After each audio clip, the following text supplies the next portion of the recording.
Hello everybody, SlimKirby here. Welcome back to more of the Fire Emblem 7 playthrough.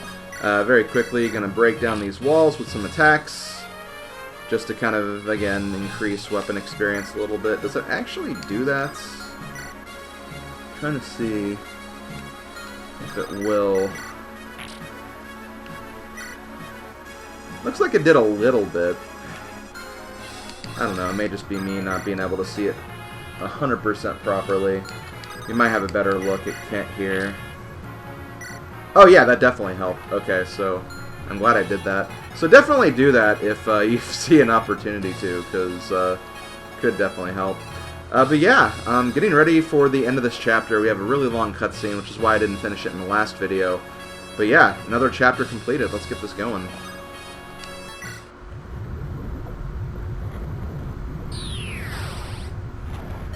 You have stood your guard for so long. I'm sorry. Their souls may now rest. At long last. Time for a reunion of sorts. Elliewood, move back.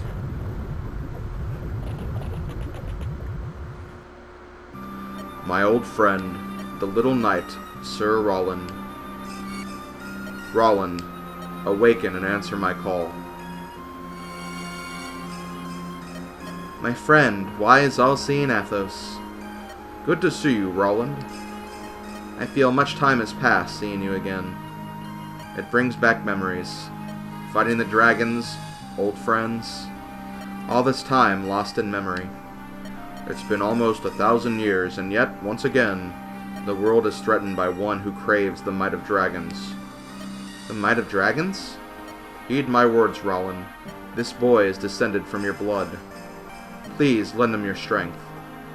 I no longer have flesh and bone in this world. I cannot. No, wait. Take this. Its blade shall serve as a vessel for my soul's strength. If you do such a thing, you will pass forever from the reach of this world. And yet my heart will be glad. If I might help my children, there is nothing else I need to do. I ask that you see this through, my friend. I will. Sorry I keep changing Athos' voice, by the way. It's just... my brain doesn't register what voice to use. Lord Athos, who was that man? So you were able to see him too? That was your ancestor, the warrior Roland. That was Roland? Look! Above the altar, a sword. Take it. It belongs to you now.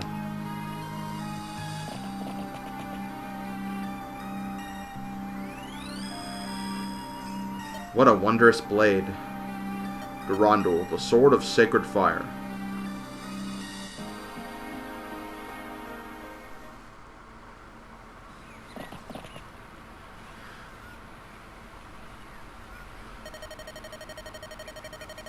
Also, the text scrolls incredibly slow right here. I can't change this.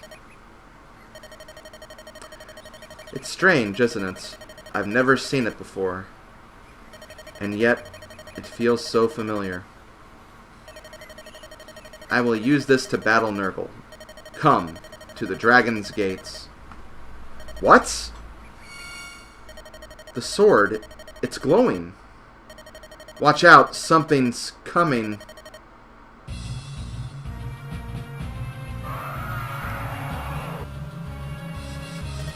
It can't be. It's a dragon. No! How is it possible? Get back, everyone.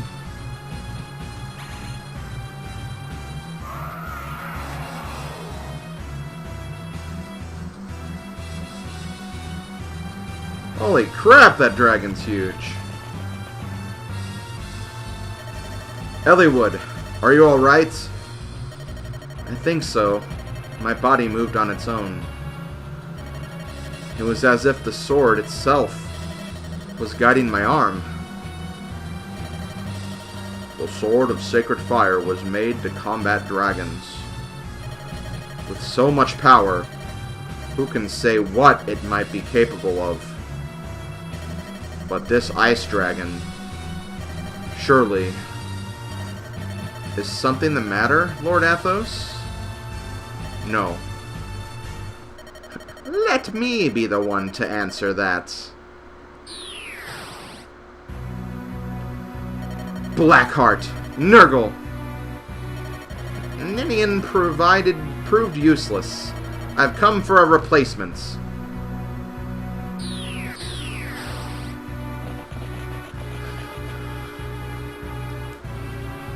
Nils! What? Don't waste your breath. He won't be awake for some time. Nils will do for me what Ninian would not. Scum! What have you done with Ninian? It's not what I've done. It's what you've done, Eliwood. What? Eliwood, did you never once question it? Why the siblings were needed to open the Dragon's Gate? Why did it have to be Ninian and Nils? The answer is simple. The Dragon's Gate cannot be opened by humans. Why would humans be able to open a gate that was designed for dragons? What? It's pitiful, really, poor Ninian's plight. Coaxed by my honeyed words, she passed through the gates. Though unable to return home, she refused to aid me and wandered lost and alone until she was slain by the hand of the one she loved. What? What are you saying? Can you not guess, or is it that you are afraid to know? Very well, let me tell you, Eliwood. The ice dragon there, the beast slaughtered by your hand, that is Ninian, the girl you loved, the girl you swore to protect. She returned to her true form and lost all human memory.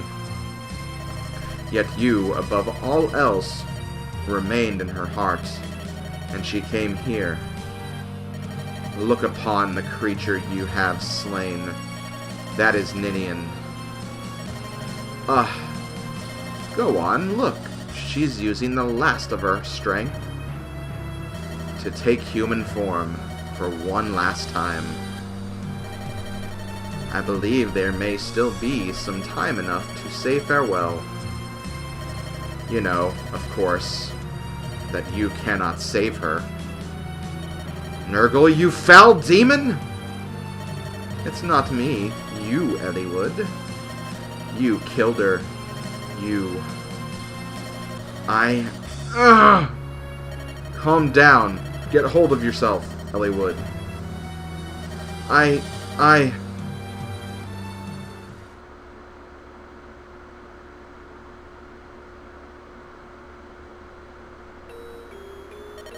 Lord Eliwood. Ninian.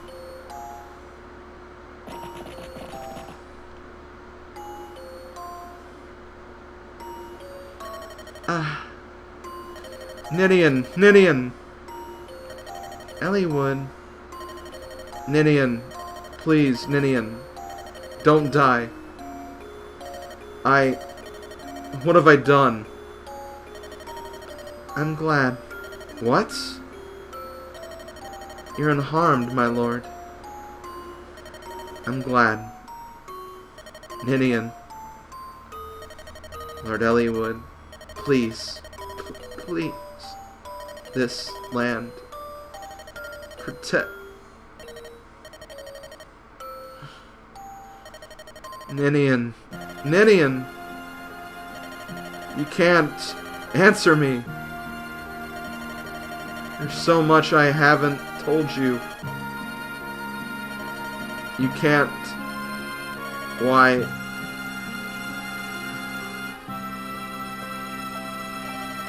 Ninian!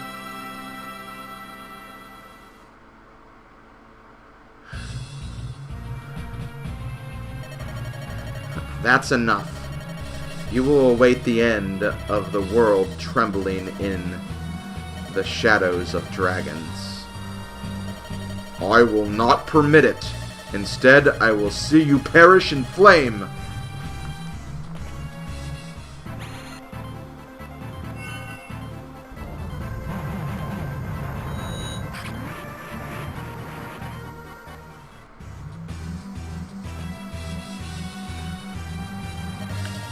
Purest fire, flame breath. Very impressive, Archsage Athos. However, fire is no longer my foe. Look, not even a legendary blade can cause me harm. At long last, I am impervious.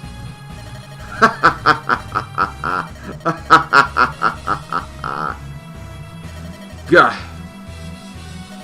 Miserable, aren't you, Athos? Yet, out of respect for the great man you used to be, I'll leave. After all, 500 years ago, we followed the same path, did we not, old friend?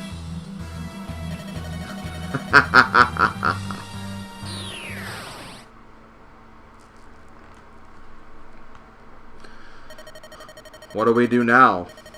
Not even legendary weapons can stop him?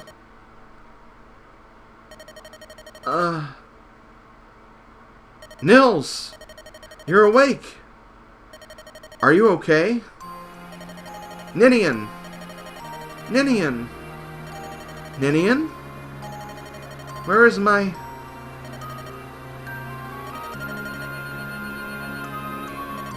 Nils... I'm so sorry.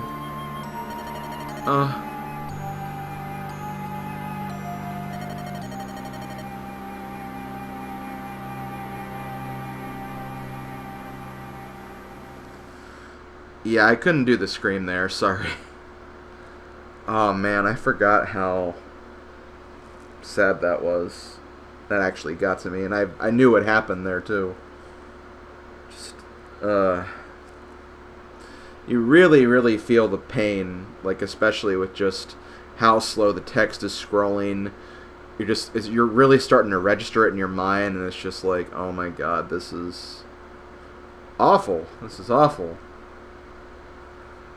But yeah, that's chapter 28. So I'm gonna go ahead and get things started with chapter 29. Let's do this. Ninian is dead.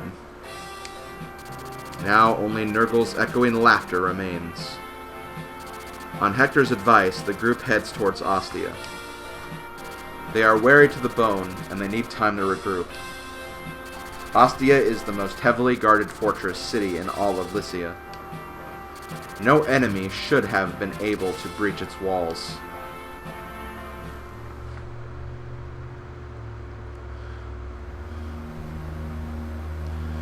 Chapter 29, Sands of Time.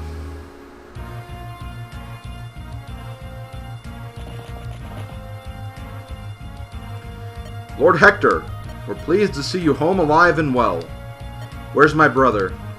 Ah, he departed yesterday for a conference in Etruria. He's scheduled to return in half a month's time. Etruria? That's a pity. Go and prepare rooms for my companions. They need rest. Yes, my lord.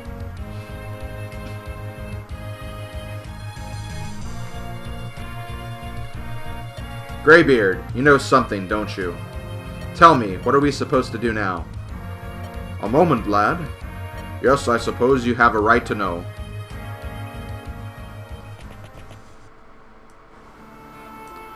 I first met Nergal some 500 years ago, wandering the Nevada wasteland. Like me, his only drive was the search for truth in this world. We were equals in power and knowledge, and we became fast friends. We believed we could solve the mysteries of the world. We truly believed. So what happened? A disagreement made at the height of our quest. One day, as I charted the mysteries of Nevada, I came across the most amazing village. It was unbelievable, but in that place, humans and dragons lived together in cooperation. Dragons and humans? Are you telling me they could live together in peace? At first I doubted what my own eyes showed me. But yes, the village did truly exist. That's amazing. The dragons that I beheld there. They were both similar to and different from the dragons I had fought hundreds of years before.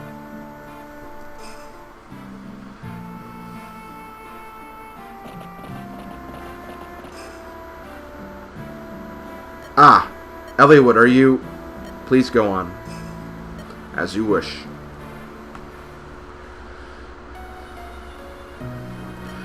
They had refused to fight humans in the war, and instead they retreated to this wasteland. They desired nothing but to remain hidden from the outside. Nergal and I crafted a barrier and created an oasis for them. Upon their invitation, we lived there with them. Our life there, it was calm and satisfying.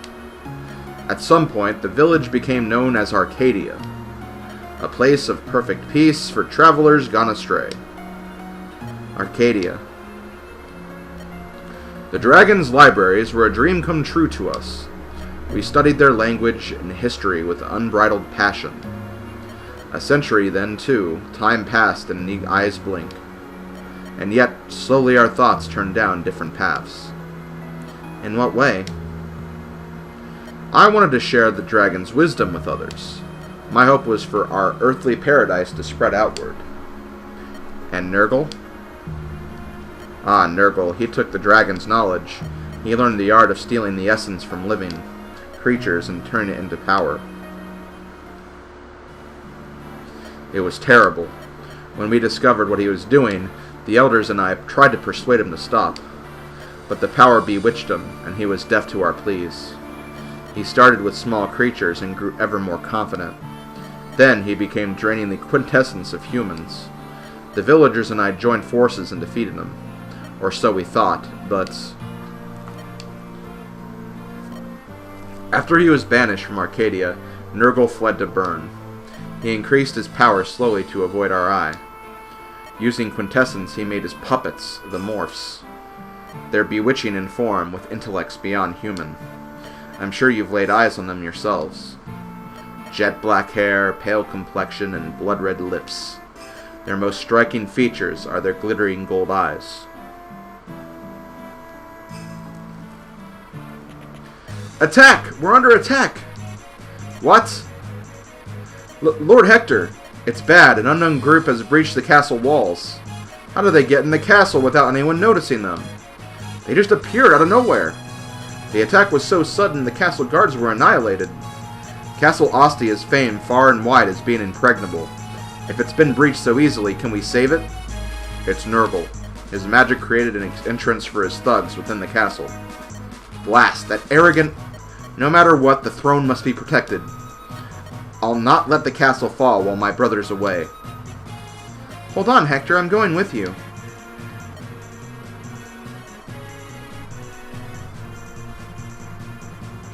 Slim, we need you. We need a plan. If we can hold them back for a while, reinforcements will come. And yeah, let's go ahead and get this ready. So I will be right back.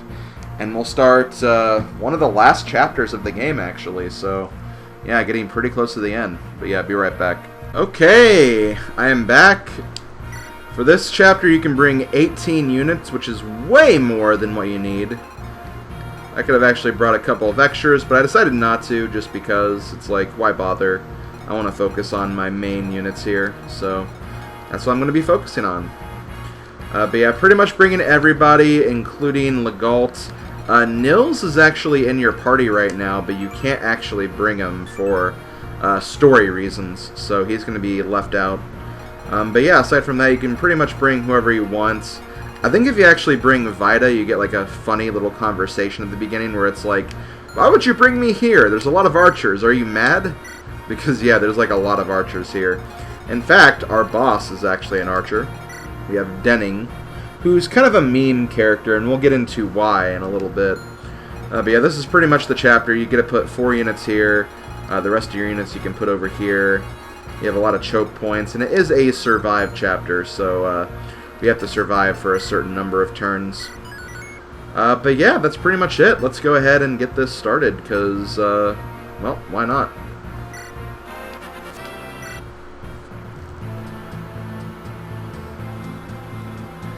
This is a message from Lord Nergal.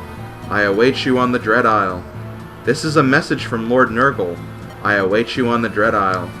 This is a message... Yeah, that's why he's a meme character. Tell all soldiers, take your posts and don't move. Hold your positions. All we can do is hold on until reinforcements arrive. Elliewood. What? Don't overexert yourself. I'm fine. I'm not that weak. Ninian. You're one of Lord Hector's guests, aren't you? You shouldn't be out here. It's too dangerous. Go and hide in that room. Do you understand? Okay, so let's get this going, guys. So we have a lot of units here. A lot of archers. This might seem stupid, but we do have the Delphi shield for a reason. 13 defense. Yeah, most of these guys won't do damage. The snipers will, but snipers are cringe, so we should be fine.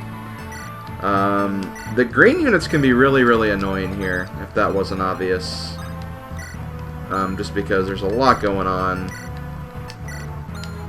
But aside from that, it's not really that bad of a chapter. Also, yeah, I gave Hector the tomahawk because... I don't know, I think it's always cool imagining Hector with a frickin' tomahawk, just, like, wailing on all the units. It's a good thought. It's a good feeling. Okay, yeah, you have the hand axe, so you can just stick that. And then, of course, we'll put all of my other units kind of backing these guys up. I'm hoping that they don't kill everyone over here, because I still want to get Legault a little bit of extra experience, because... After this chapter, I think I am going to promote him, because this is the last chapter where you can actually open treasure chests. And once thieves promote, they can't open treasure chests anymore, so you have to be kind of careful with that. I think I'll also bring you down here too, just to have like an extra body over here. Knowing my luck, though, they'll just end up killing everybody, so it's not going to be helpful. Also, this might be the only turn I do for this video, just due to the sheer number of units they have to move, and sheer number of units we have to move, too. We've had to move a lot as well. That's just the way it is. I feel alright with you doing this, Will, so you can actually... Ooh. Do I have a longbow with you? No, because I frickin' sold it, because I'm an idiot. Damn it. Yeah, so these guys, they, not just this guy, but like a lot of other, like, well, there's actually a couple of druids here. They have long-distance spells that they'll be firing at us, and it can be pretty annoying. Honestly, I am wishing I maybe would have brought in a longbow here. But I was like, longbow, I won't need that. Yeah. Ended up I will need that, so that is my bad. As far as everyone else, let's just go ahead and bring them out here. I'm going to equip Raven with a sword at first, just to get him the last experience he needs. Because his sword experience is almost maxed out. Your lance experience is almost maxed out, but I'll give you a lance, why not? And I'll put you down here, just in case. I guess I could use bolting to get one of these stupid... I can double a couple of guys, but no one important. I can double you. Do you have silence or do you have sleep? You have sleep, so you're more dangerous, so... I'm actually thinking about getting rid of you right now.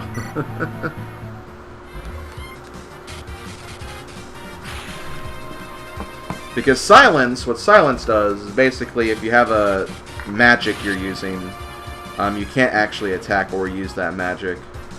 So, if you get silenced, it's not a big deal if like a physical unit gets silenced. if you go to sleep, you can't actually move that unit until you use either a restore staff or they actually wake up, so... Oh, wow. Solid crit right there. Well, there we go. Crit right back. But yeah, so of silence and sleep, I'd say sleep is worse because it'll affect more units, and, you know, with some units, if you get silence, you can still at least move them, so that's kind of my thought process there.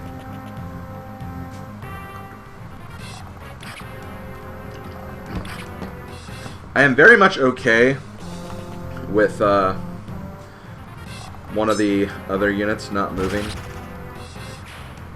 or them attacking some of the green units, because that means that I can actually use that to give Legault some experience. He probably won't get to level 20, but I would like to promote him, just so he can see that sweet promotion and all the bonuses and everything. I guess it's like not super relevant now, but whenever you get promoted, like every class has their own promotion bonuses, and it actually changes based on gender, I think, or at least there's different stat caps based on gender. So, you know, there's not any female thieves in this game, so that really won't be like super important anyway, but you know, just felt like it was something else to mention.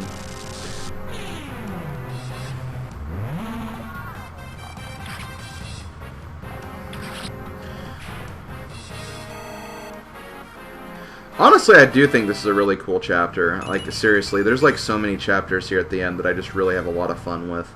As I said in Cog of Destiny, I'm definitely partial to the very big chapters where there's just like swarms of units everywhere, and the fact that your units can actually handle them because it's endgame, and you know your units are at the best level they can be. So it's just really cool to watch that kind of go down with your units, and definitely just a really fun part of the game.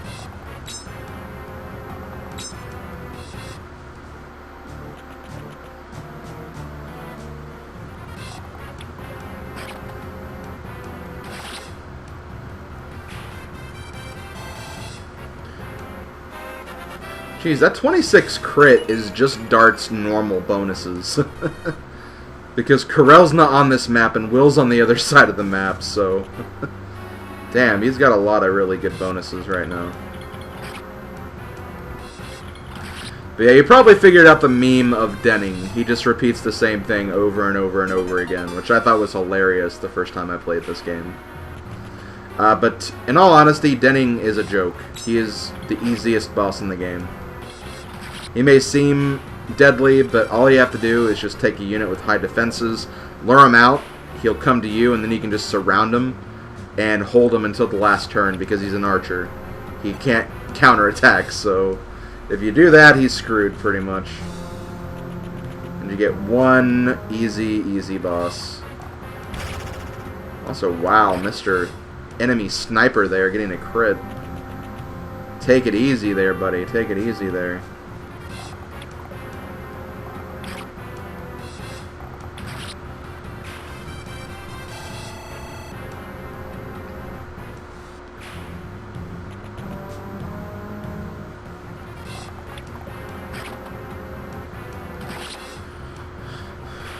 Okay, I think that is going to be the last unit, though. And actually, no, we still have to see the Silent Staff guy.